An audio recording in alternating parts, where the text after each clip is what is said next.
হবে হবে সেকেন্ডটা করে সময়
অচিন্ত ভগবানের কাছে কেঁদে কেঁদে বলছেন, হে প্রভু, আমি সত্যই যদি তোমার চরণে চন্দন তুলসী দিয়ে থাকি, তবে আগত কলিযুগে আমি তোমার নাম সংকীর্তন জীবের দ্বারে দ্বারে সম্প্রচার করব।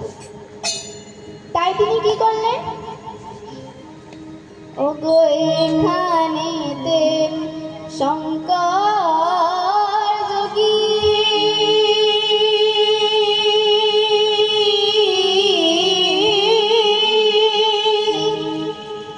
হইলে না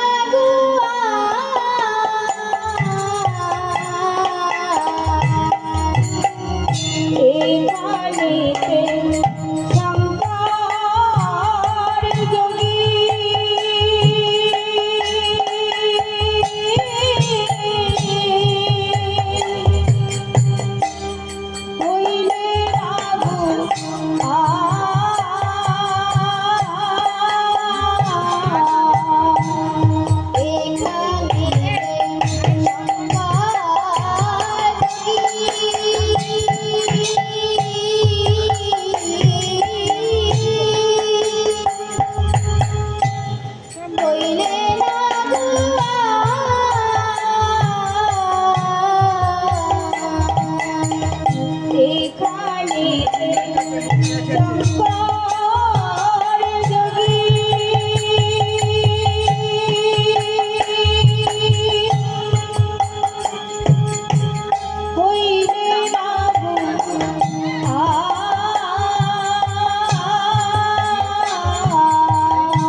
সংকীর্তন করছেন। তিনি কি নাম করছেন? হরি হরি হরি বাটা বংশীধারী বামেরা সে শরীরা। হরি হরি হরি বাটা বংশীধারী বামেরা সে শরীরা। হরি হরি হরি বাটা বংশীধারী বামেরা সে শরীরা। হরি হরি হরি বামেরা সে শরীরা।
কিন্তু নদিয়ায় কতগুলি মদপায়ী পাষণ্ডের দল ভক্তগণের মাথায় আঘাত করতে লাগলো।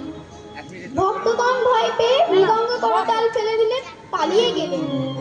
ঠাকুর অদ্বৈত আচার্য আমার যুগল বিগ্রহের সামনে কাঁদছে আর সীতা দেবীকে স্মরণ করছে। সীতা দেবী আমার ছুটতে ছুটতে এসে বলছেন, প্রভু আপনার কি হয়েছে? আপনি এমন ভাবে আমার ডাকছেন কেন? আর আপনার নয়নে জল কেন? বলো না প্রভু, বলো তোর কি হয়েছে? অদ্বৈত আচার্য বলছেন, শীতে একবার চেয়ে দেখো, এই মন্দিরখানার অবস্থা একবার চেয়ে দেখো। এই কলির পাষণ্ড জীবেরা নাম বলে না আর বলিতেও দেয় না। এরা নাম শোনে না আর শুনিতেও দেয় না। বলো না শীতে, বলো আমি কেমন ভাবে নাম করলে এই কলির পাষণ্ড জীবেরাও নাম করবে? সীতা দেবী কাঁদতে কাঁদতে বলছেন, প্রভু আপনি পূর্বেও ছিলেন ভোলা আর এবেও হলেন ভোলা। ভোলা স্বভাব আপনার গেল না? এইভাবে নাম করলে কি কেউ নাম করে? তখন অদ্বৈত আচার্য বলছেন, শীতে তবে আমি কেমন ভাবে নাম করলে কলির পাষণ্ড জীব নাম করবে? সীতা দেবী বলছে, আপনাকে 12 বছর ধরে কৃষ্ণ পূজা করতে হবে এবং সেই কৃষ্ণ পূজার তুলসী নিয়ে ক্ষীরধ্বনির জলে ভাসাতে হবে। যেদিন আপনার তুলসী উজান বাহিনী হবে, সেদিন আপনার নাম সংকীর্তন সিদ্ধিলাভ পাবে, সিদ্ধিলাভ পাবে, সিদ্ধিলাভ পাবে। আমি তাই করব। এই বলে ঠাকুর আমার পাঠলো ঠাকুর গানে বসে এই বন্ধ করে। ঠাকুর কেমন ভাবে মুইটাগুলো হচ্ছে না, মুইটাগুলো একটু 1 মিনিট কথা বলুন। বলো বলো। শ্রীকৃষ্ণচন্দ্র এবং শ্রীমতী রাধারানী একই শয্যায় পড়ে ঘুমাচ্ছেন। হঠাৎ নিশীথে শ্রীমতী রাধারানী এক কুস্বপ্ন দর্শন করি নিদ্রা ভঙ্গ করে ভগবান শ্রীকৃষ্ণের চরণ যুগল দুটি জড়িয়ে ধরে বলছেন, প্রভু আমি আজ এ স্বপ্ন কেন দর্শন করলাম? আমি যে সেই বাল্যকাল হতে কালো বরণ ভালোবেসে এসেছি, তবে আজ আমি এ স্বপ্ন কেন দর্শন করলাম? তবে কি আমি বিচারিণী হয়েছি?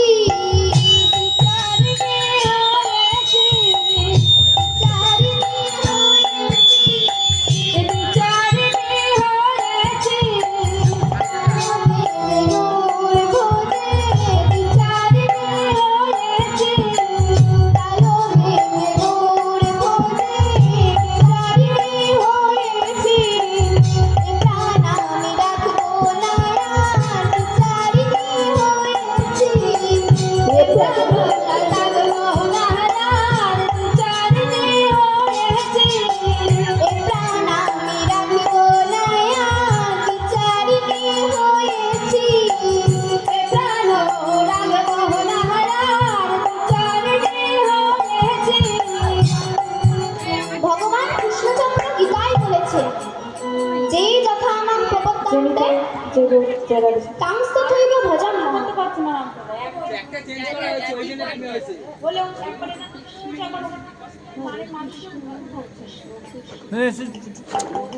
ভগবান কৃষ্ণচন্দ্র গীতায় বলেছেন, যে যথা নাম প্রপদ্যন্তে কাংস্তথৈব ভজন্মঃ মম বর্তানুবর্তন্তে মনুষ্যপার্থ সর্বস্ব।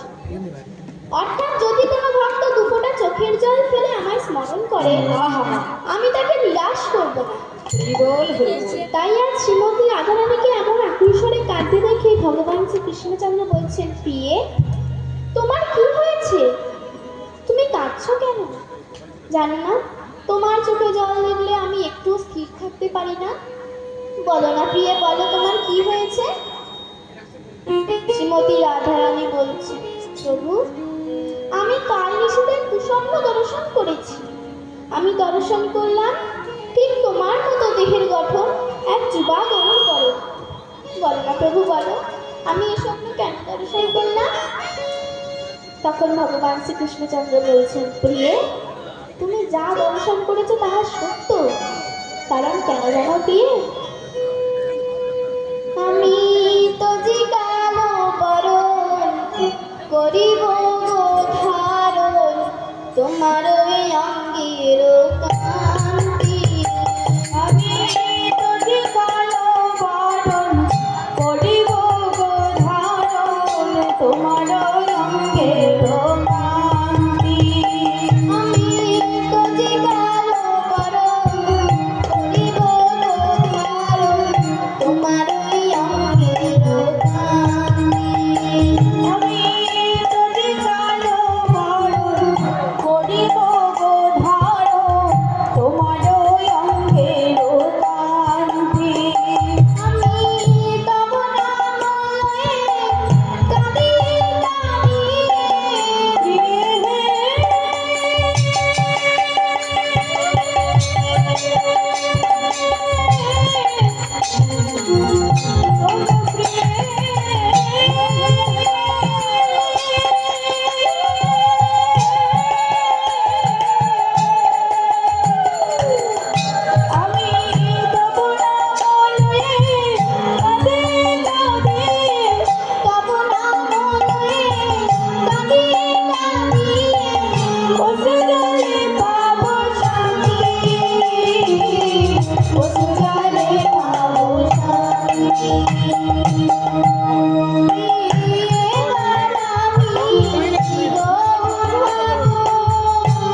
বরণ রাধব মায়া এবার আমি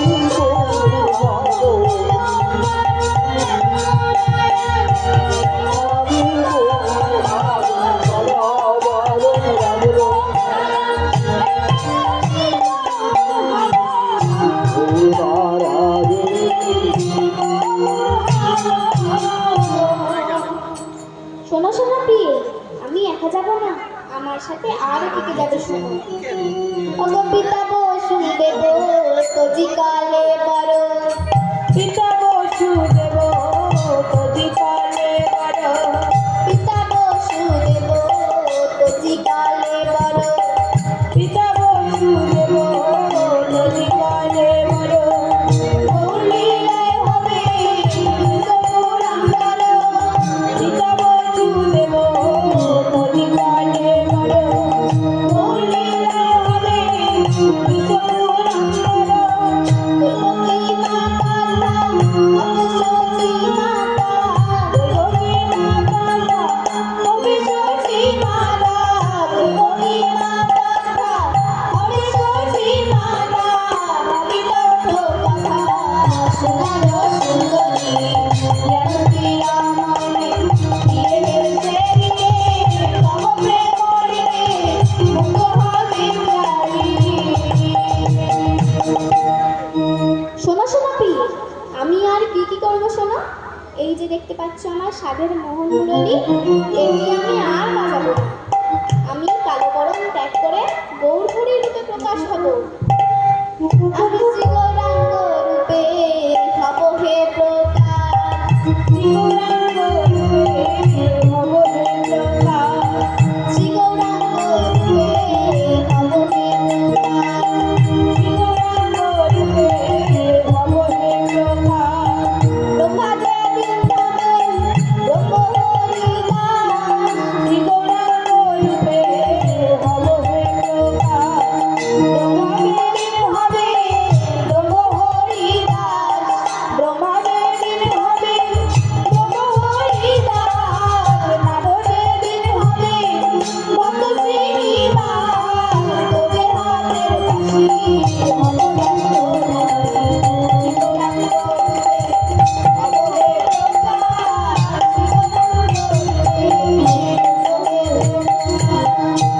আমি বাসি তোজি রাখিলাম, বাসি তোজি রাখিলাম, বাসি তোজি রাখিলাম, বাসি তোজি রাখিলাম, কৃষ্ণ রায়ে চৈতন্য রাখবো, বাসি তোজি রাখিলাম, কৃষ্ণ রায়ে চৈতন্য রাখবো, বাসি তোজি রাখিলাম, দেবীকে চৈতন্য দেওয়ার লাগে, বাসি তোজি রাখিলাম।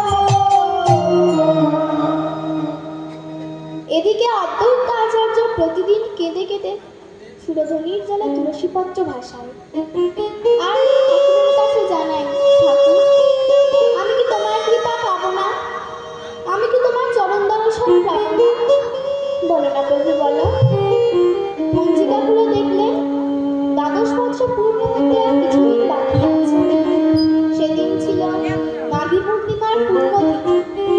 গললগ্নে কৃতবাসে ঠাকুর কেঁদে গেছে, কেঁদে কেঁদে কবিতায় জানাচ্ছে, আমার সুযোগ দিও, সুযোগ দিও, সুযোগ দিও, সুযোগ দিও, সুযোগ দিও, সুযোগ দিও,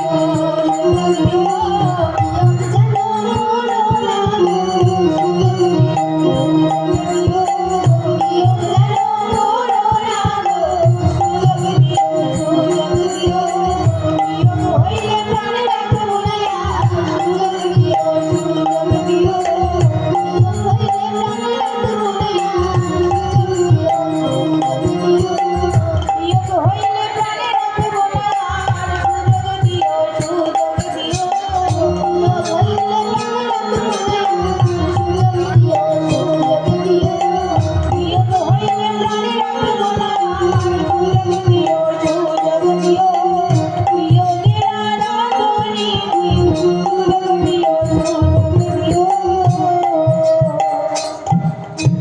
এই বলে তুলসী পত্র তীরটি নিয়ে সুরধুনির তীরে চলেছে। সুরধুনির তীরে গিয়ে বলছে, মা সুরধুনি সতী প্রভাবনী, জাহ্নবী খরস্রোতা, কুলকুলনাদিনী, তুই আমার বিশ্বপূজার তুলসী গ্রহণ করিস মা, পতিত বলে যেন ঘৃণা করিস না। পতিত বলে যেন ঘৃণা করিস না। এই বলে তুলসী পত্র তিনটি সুরধুনির জলে ভাসায়। সুরধুনির জলে ভাসিয়ে কি করছে জানো না? আরে আরে তুলসী যায় নীরে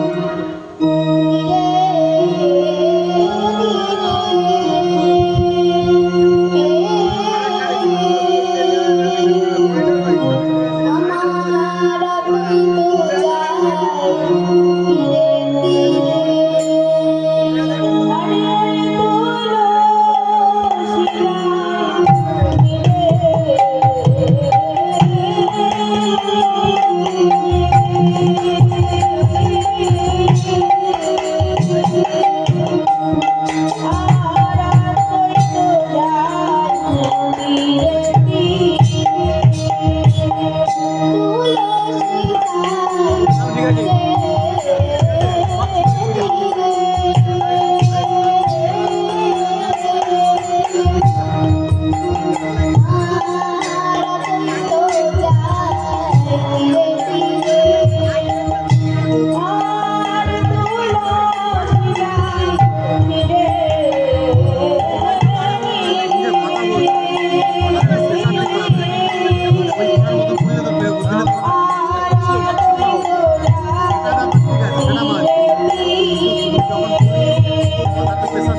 তুলসী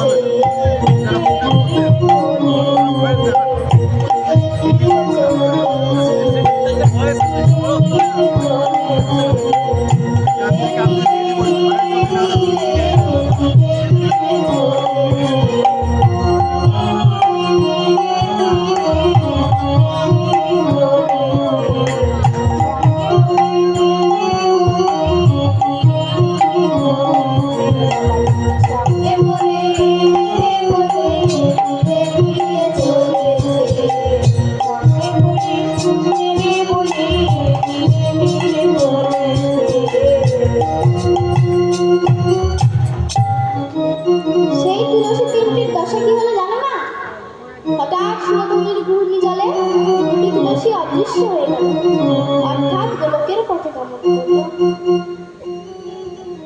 একটি তুলসী গিয়ে ভগবান শ্রীকৃষ্ণের চরণ যুগলে ঠেকল এবং অপরটি শ্রীমতী রাধারানীর চরণ যুগলে ঠেকল।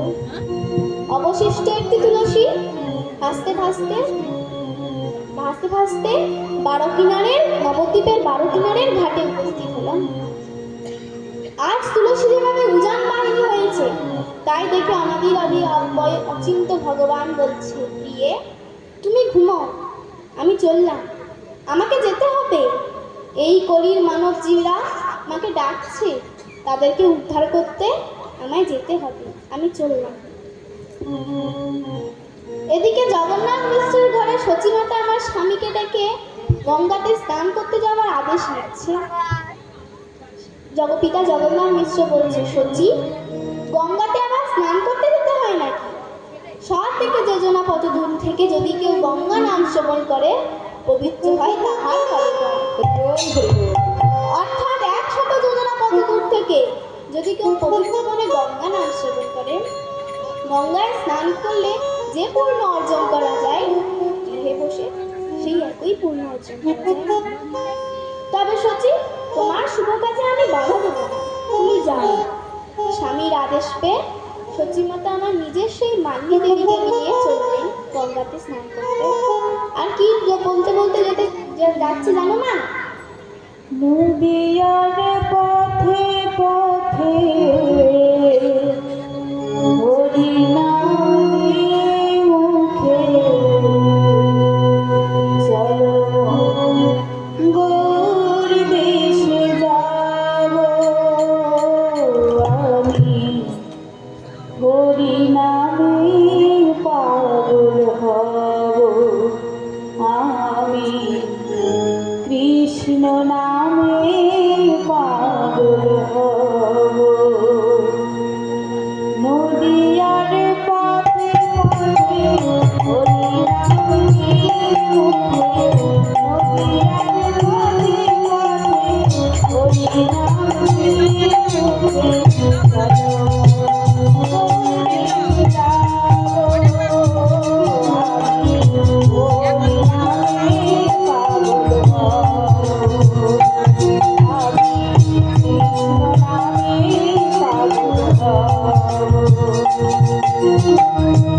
হরি নামে পাগল রানী মীরাবাই এই হরি নামে পাগল গোরা গোরা এই হরি নামে পাগল রানী মীরাবাই এই হরি নামে পাগল গোরা গোরা তোঝাবো বাড়ি কাছে হরি নামে গানে তোঝাবো বাড়ি কাছে হরি নামে গানে সারি পৃথিবীতে রব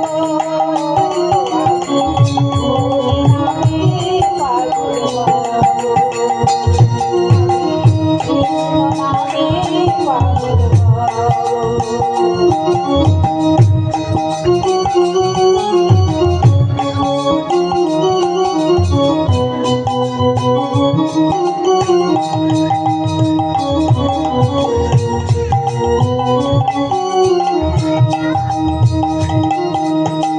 কৃষ্ণের কেঁদে পাগল হরি হরি বল গানের সুরে বলি হরি কথা বল কৃষ্ণের কেঁদে পাগল হরি হরি বল গানের সুরে বলি হরি কথা বল মুখে বল হরি নাম মনে হবে বিগড়া মুখে বল হরি নাম মনে হবে বিগড়া কদিন পৃথিবীতে রব আমি হরি নামে পাগল হব আমি কৃষ্ণ নামে পাগল হব নদিয়ার ঘাটে ঘাটে হরি নাম নিয়ে নদিয়ার ঘাটে ঘাটে হরি নাম নিয়ে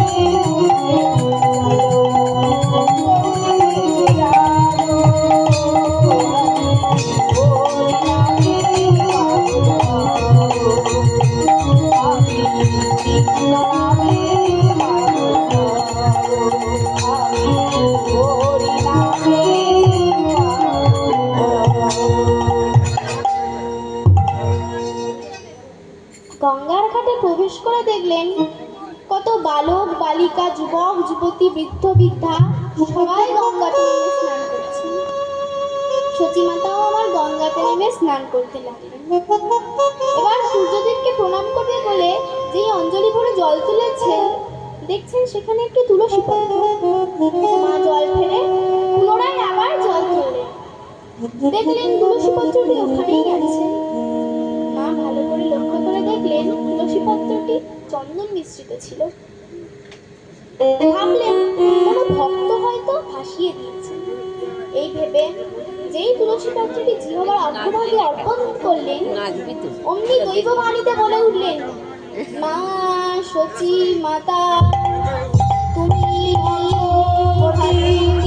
তুমি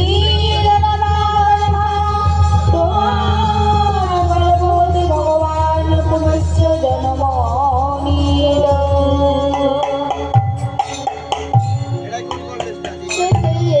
মাছি রূপে আসি মায়ের বামে স্কন্ধে বসি গুন গুন গুন গুন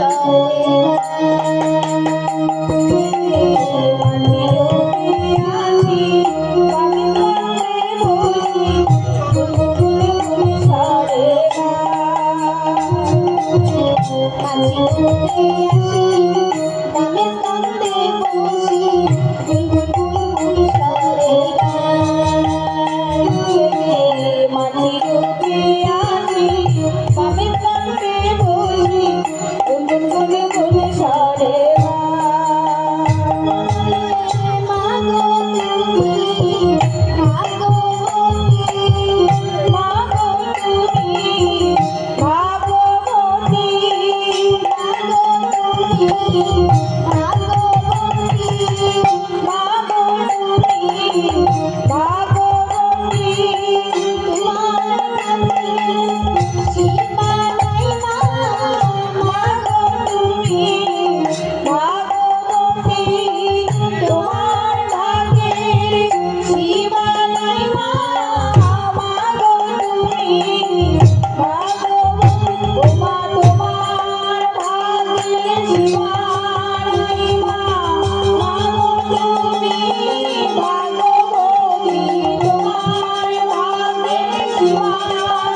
মালিনী দেবী।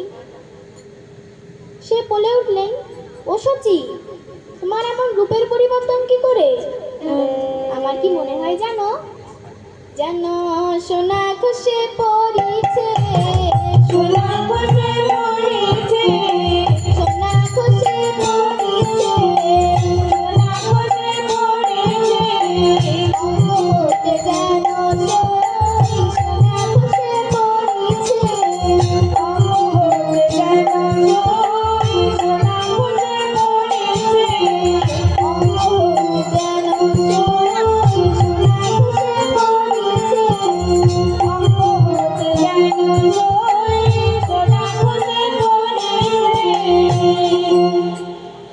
সচিমাতা বলল, জানো সই, আমি গঙ্গাতে একটু তুলসী পত্র পেয়েছিলাম, সেটি ভক্ষণ করতেই আমার এমন রূপের পরিবর্তন। ও তাই? হ্যাঁ গো সই। গৃহে প্রবেশ করতেই জগন্নাথ মিশ্র আমার সচিমাতাকে চিনতে পারছে না। বলছে, ও সচি, তোমার এমন রূপের পরিবর্তন কি করে? তখন সচিমাতা বলছে, জানো স্বামী, আমি গঙ্গাতে একটু তুলসী পত্র পেয়েছিলাম, সেটি ভক্ষণ করতেই আমার এমন রূপের পরিবর্তন। তখন জগন্নাথ মিশ্র বলছে, আমার কি মনে হয় জানো, যেন শুচি হয়ে এসেছো, শুচি হয়ে এসেছো, শুচি হয়ে এসেছো, পবিত্র গঙ্গায় ডুব দিয়ে শুচি হয়ে এসেছো, পবিত্র গঙ্গায় ডুব দিয়ে শুচি হয়ে এসেছো, পবিত্র গঙ্গায় ডুব দিয়ে শুচি হয়ে এসেছো, পবিত্র গঙ্গায় ডুব দিয়ে শুচি হয়ে এসেছো।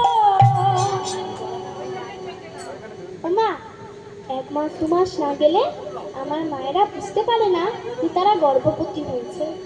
কিন্তু আমার সচিমাতা নদিয়ায় গঙ্গায় একটি তুলসী পত্র পেয়েছিল, সেটি ভক্ষণ করতেই তার রূপের পরিবর্তন হয়েছে, অর্থাৎ তিনি গর্ভবতী হয়েছেন। এভাবে দেখতে দেখতে 1 মাস অতিবাহিত হয়ে 2 মাস, 2 মাস অতিবাহিত হয়ে 3 মাস, 3 মাস অতিবাহিত হয়ে 4 মাস, 4 মাস অতিবাহিত হয়ে 5 মাস। 5 মাসে যেই পড়েছে, শাস্ত্র মতে পঞ্চগর্ভা পান করানো হলো। তার 5 মাস অতিবাহিত হয়ে 6 মাস, 6 মাস অতিবাহিত হয়ে 7 মাস, 7 মাসে যেই পড়েছে, শাস্ত্র মতে 7 ভক্ষণ করানো হলো। এভাবে 7 মাস অতিবাহিত হয়ে 8 মাস, 8 মাস অতিবাহিত হয়ে 9 মাস, 9 মাস অতিবাহিত হয়ে 10 মাস, 10 মাস অতিবাহিত হয়ে যে 11 মাসে পড়েছে, মা আমার আর গর্ভযাতনা সহ্য করতে পারছে না। কখনো ওঠে, কখনো বসে, আবার কখনো উলটটা ধুলাই ধূসরিত অবস্থায় থাকে। আর গৃহাবী নাগরীদের ডেকে ডেকে বলেন, ও নাগরী, তোরা একটিবারের জন্য আমায় দেখে যা, আমি বুঝি আর প্রাণে বাঁচবো না। আমার কোন তীব্র ব্যাধি হয়েছে, আমি বুঝি আর প্রাণে বাঁচবো না। বলিও না গরি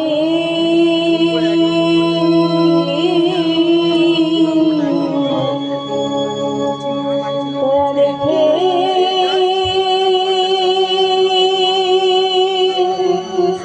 জানা না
তোরা দেখে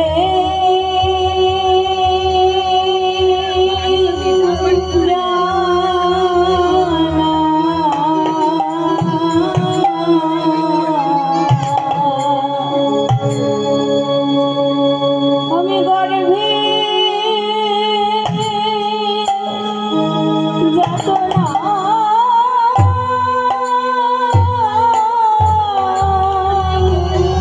সহিতে নারী বলিও না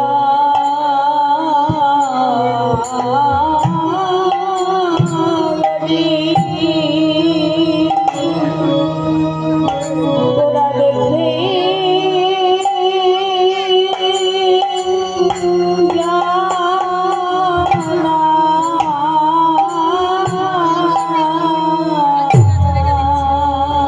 আমি আর যত না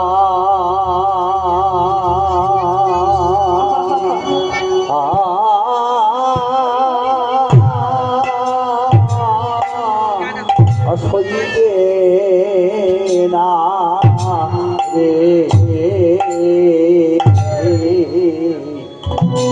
রে জানা খোদা গোরে আমি আর তোমারে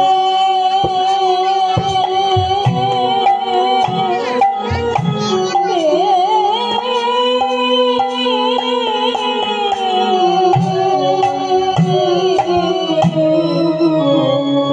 বাজিব না রে বলিও না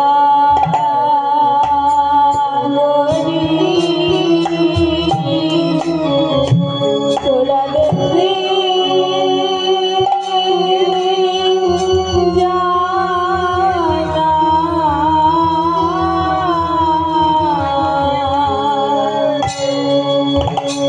আমি গর্ভে যাতনা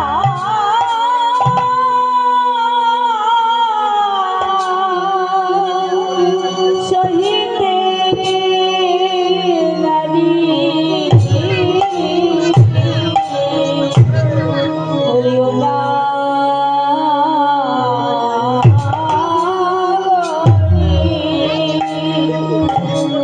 তোরা দেখবি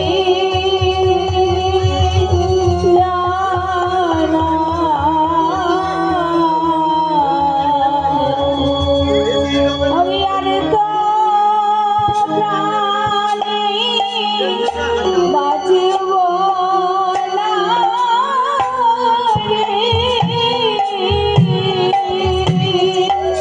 আমি গর্ভে যাতনা সহিতে নারী আর তো প্রাণে বাঁচব না আমি রে গরিবের যাতনা সইতে নারী হরি বল আমি তো প্রাণে বাজব নারী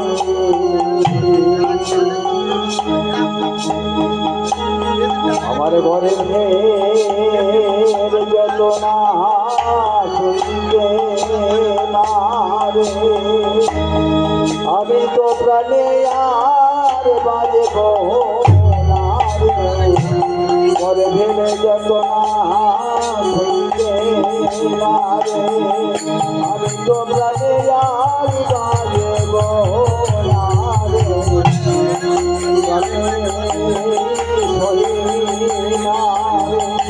আমি তো প্রাণে বাজব যাতনা শুনবে না রে আমি প্রাণে বসি আর বাজব না রে যাতনা প্রাণে বুঝি আর বাজব না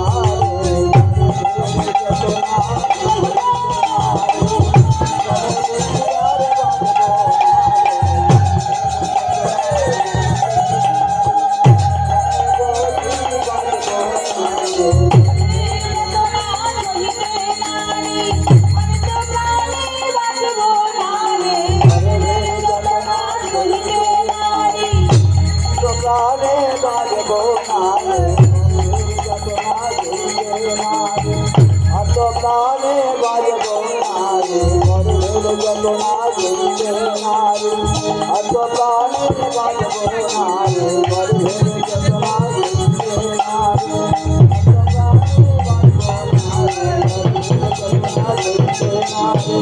আত প্রাণে বাজব গর্ভের যতনা জুড়ে নারী আমি আর তো প্রাণে বাজব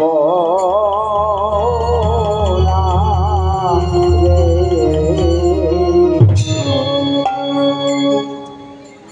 নদিয়ায় এক রমণী বললেন, হ্যাঁ সচি, তোর গর্ভ কমাস?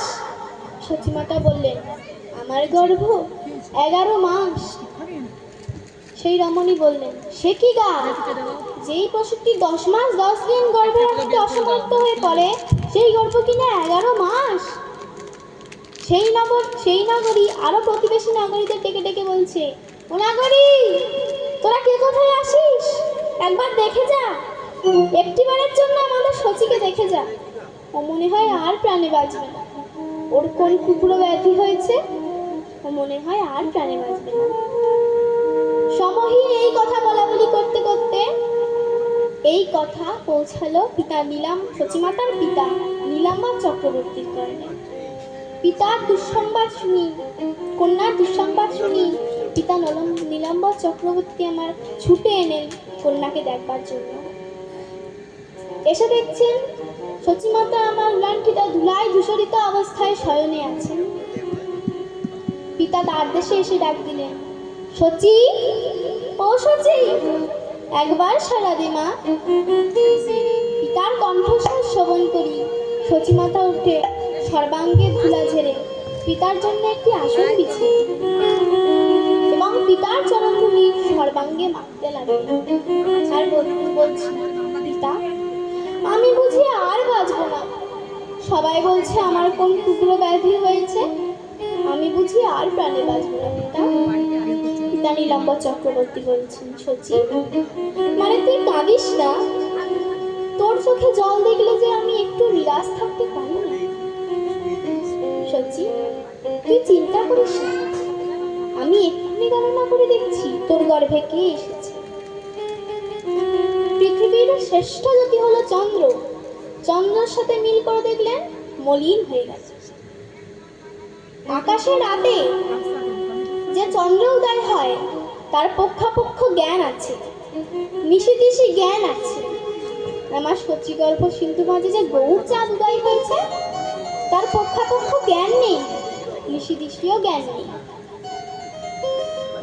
এবারে সূর্যের সাথে মিল করে দেখছেন তাও মলিন হয়ে যাচ্ছে। এবারে কি করলেন, পৃথিবীর যত গ্রহ নক্ষত্র আছে সমস্ত গ্রহ নক্ষত্রকে একত্র করে মিল করে দেখলেন তবুও মলিন হয়ে যাচ্ছে।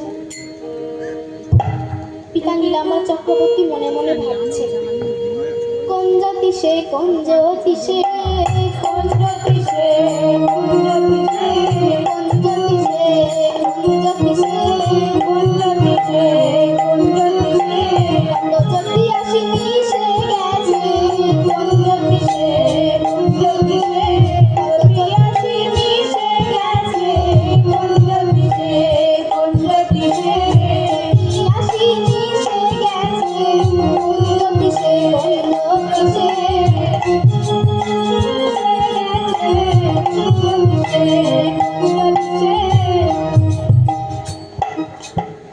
গণনা করার পর পিতা নীলাম্বর চক্রবর্তী বলছেন, সচিরে, তুই চিন্তা করিস না, তোর গর্ভে এক মহান পুরুষ জন্ম নিতে চলেছে। সচিমাতা বলছেন, পিতা, আমার গর্ভে যদি মহান পুরুষই জন্ম নিল তবে আমি এত কষ্ট পাচ্ছি কেন? পিতা নীলাম্বর চক্রবর্তী বললেন, সচি, কষ্ট না করলে কোনোদিন কৃষ্ণকে পাওয়া যায় না রে। তুই আর চিন্তা করিস না, তুই শীঘ্রই তোর পুত্রের বদন দেখতে পাবি। এই বলে পিতা নীলাম্বর চক্রবর্তী গৃহাভিমুখে প্রত্যাবর্তন করলেন। এদিকে 11 মাস অতিবাহিত হয়ে 12 মাসে পড়েছে। সচিমাতা আমার রাতের নৈশ ভোজনাদি সমাপ্ত করি নিশীতে ঘুমাচ্ছেন।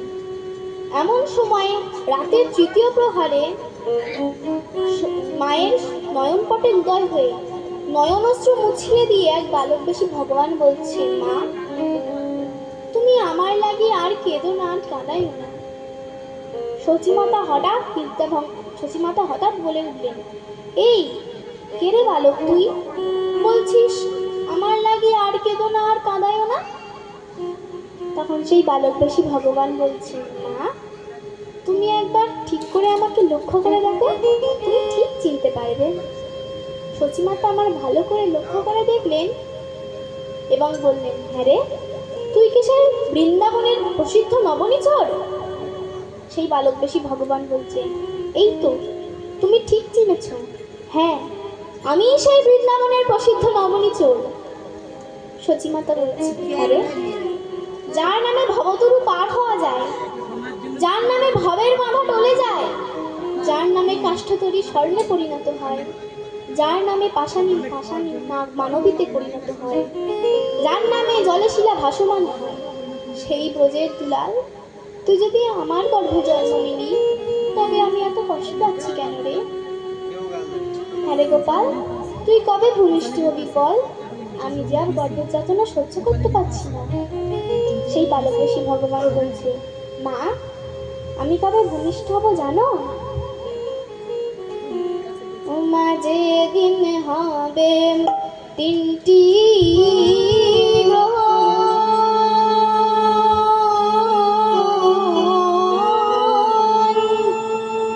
আমি সেদিন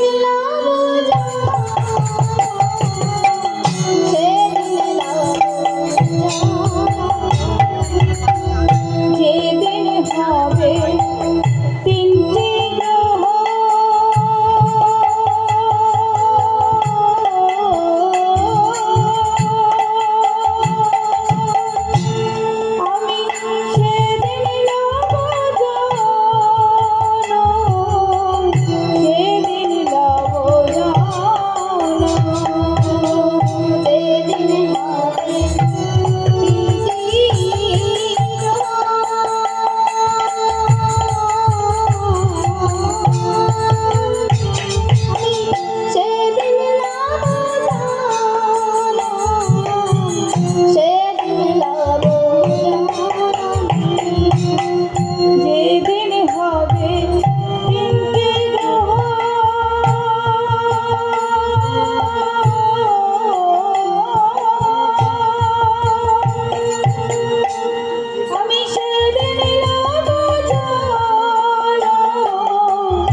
তিনি কাউকে দেখতে পেলেন না। এদিকে 12 মাস অতিবাহিত হয়ে 13 মাসে পড়েছেন। পূর্ণিমার চাঁদে গ্রহণ লেগেছে। এমন সর্বনাশা গ্রহণ লেগেছে যে নদিয়াবাসী কেউ কাউকে দেখতে পাচ্ছে না। আর সময়ই বলা বলি করছে, ও ভাই, আমরা এই কি দুর্দিনে পড়লাম। এমন সর্বনাশা গ্রহণ লেগেছে যে নদিয়াবাসী আমরা কেউ কাউকে দেখতে পাচ্ছি না। এমন সময় অদ্বৈত মন্দির থেকে মৃদঙ্গ ও করতালের ধ্বনি শুনতে পাওয়া গেল।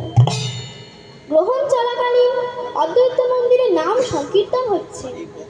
তারা কি নাম সংকীর্তন করছেন? হরে হরে নম কৃষ্ণ যাদবায়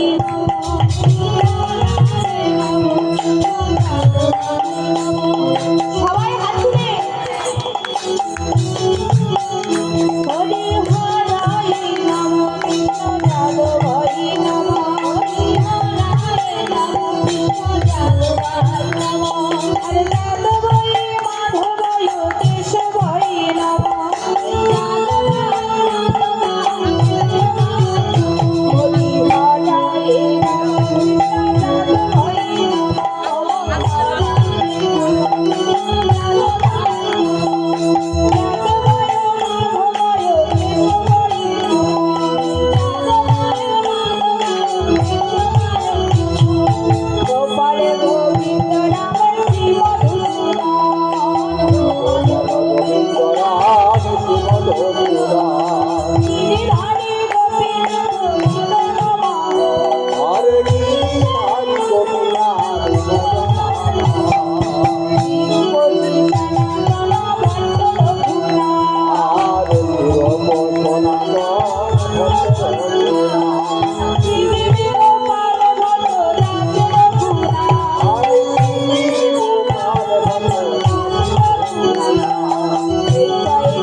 রাধা কৃষ্ণ নিত্যলীলা করিলা প্রকাশ মনে রাম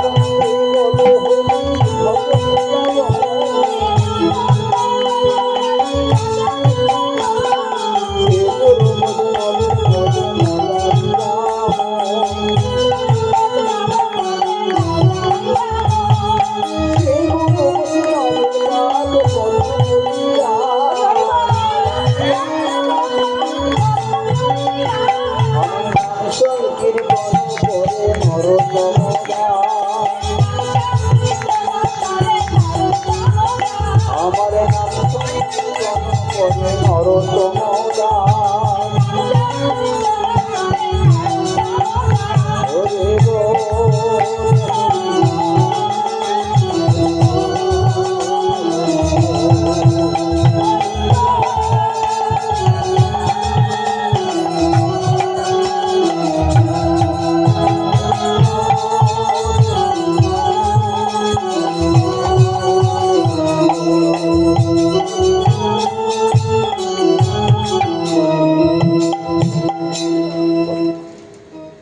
সমগ্র নদিয়াবাসী অদ্বৈত মন্দিরে গিয়ে ঠাকুর অদ্বৈত আচার্যকে জিজ্ঞেস করছিল, ও ঠাকুর, আমরা এই কি দুর্দিনে পড়লাম।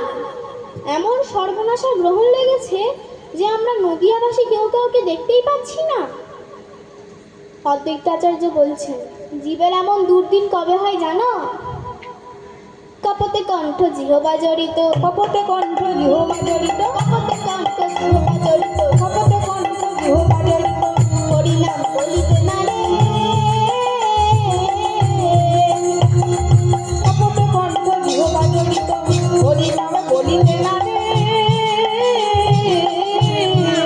সেদিন জীবের দুর্দিন হয় রে, সেদিন জীবের দুর্দিন হয় রে, সেদিন জীবের দুর্দিন হয় রে, সেদিন জীবের দুর্দিন হয় রে, ভগবানের নাম নিতে পারে না, সেদিন জীবের দুর্দিন হয় রে, ভগবানের নাম নিতে পারে না, সেদিন জীবের দুর্দিন হয় রে, ভগবানের নাম নিতে পারে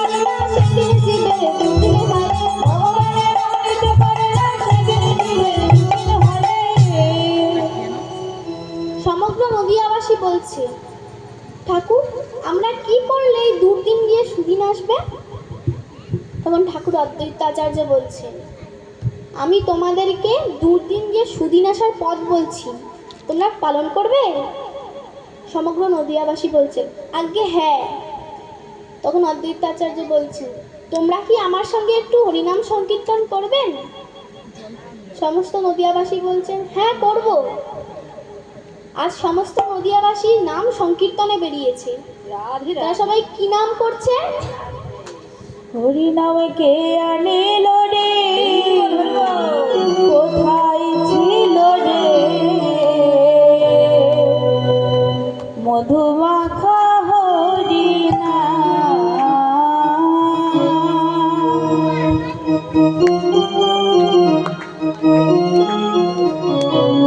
হরি নাম কে আনিল রে, কোথায় ছিল রে মধুমাখা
এদিকে আকাশেতে চন্দ্রগ্রহণ, নদিয়াবাসীর নাম গ্রহণ।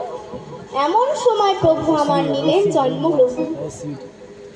ওগো ফাল্গুনী পূর্ণিমা তিথি নক্ষত্র ফাল্গুনী, ফাল্গুনী পূর্ণিমা তিথি নক্ষত্র ফাল্গুনী পূর্ণিমা তিথি নক্ষত্র ফাল্গুনী, ফাল্গুনী পূর্ণিমা তিথি নক্ষত্র ফাল্গুনী। শুভক্ষণে জন্ম নিলেন গৌর গুণমানী। আরে শুভক্ষণে জন্ম নিল গৌর গুণমানী। শুভক্ষণে জন্ম নিলেন গৌর গুণমানী। আরে শুভক্ষণে জন্ম নিল গৌর গুণমানী। গৌর হরির রূপ দর্শন করতে দেশ দেশান্তর হতে বালক বালিকা যুবক যুবতী বৃদ্ধ বৃদ্ধা সবাই এসে গৌর হরির রূপ দর্শন করে যাচ্ছে আর বলে যাচ্ছে, মা সচী মা, তুমিই ভাগ্যবতী, তুমিই রত্নাগর্ভা, তোমার গর্ভ হতে ভগবান তুলসী জন্ম নিলেন। সচী মাতা বলছেন, তোরা একে আমার সন্তান বলছিস? এ যদি আমার সন্তান হতো তাহলে ও স্তনের দুগ্ধ খেত।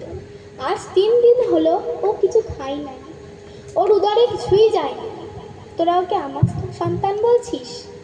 এই বলে সচিমাতা গৌরাঙ্গ মহাপ্রভুকে কোলে নিয়ে বললেন, তো আমার তো নয়, আমার তো নয়, আমার তো নয়, আমার তো নয়, আমার তো নয়, আমার তো নয়, আমার তো নয়, আমার তো নয়। নয় রূপে পেলাম বটে, আমার তো নয়, আমার তো নয়, কানাই রূপে পেলাম বটে, আমার তো নয়, আমার তো নয়। কানাই রূপে পেলাম বটে, আমার তো নয়, আমার তো নয়।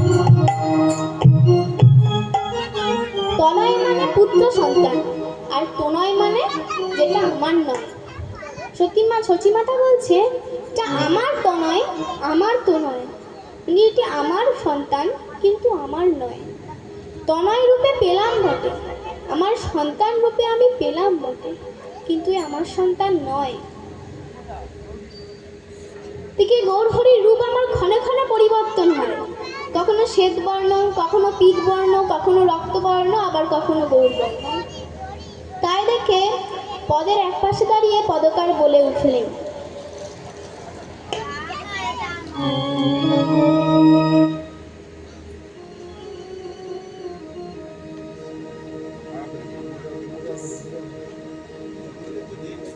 বর্ণ চরা